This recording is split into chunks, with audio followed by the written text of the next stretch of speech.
Para dito sa NMAX na to, almost nasa 3,880 na lang magiging monthly mo ng 3 taon. Ayun yung itsura na NMAX nila. Tapos dito sa pinakaharapan, dito nakalagay mga high-end nila. Meron silang PCX na 160, Aerox na version 2.1. Ayan, dalaway available dito sa kanilang warehouse. Etong isa naman, ganun pa rin. 10K yung down payment, 4,900 yung monthly, rebate ng 700. So more or less magiging 4,200 na lang monthly for 3 years. Ito yung itsura ng NMAX version 2.1 nila. Ito may mababang hulugan uli na Mio Sporty.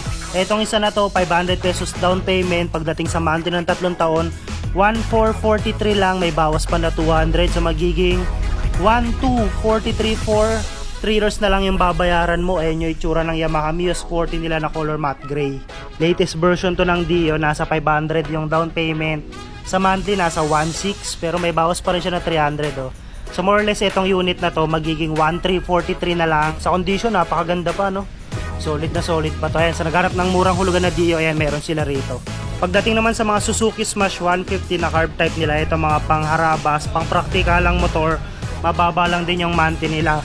500 pesos down payment, sa monthly nasa 1,600, less 300 pesos pa to, so magiging 1,393 na lang monthly.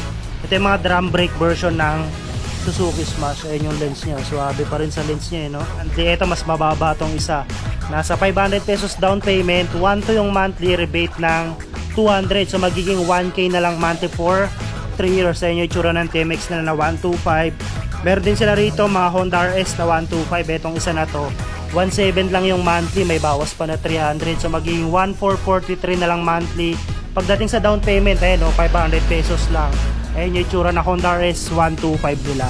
So pagdating naman dito sa mga Honda Beat nila, ito kung naghanap kayo ng scooter na literal na matipid sa gasolina, ito yung pricing nila para sa Honda Beat, nasa 500 pesos down payment, 1,643 yung monthly, rebate ng 300, so magiging 1,343 na lang monthly niya ng 3 taon. Ayun yung itsura niya.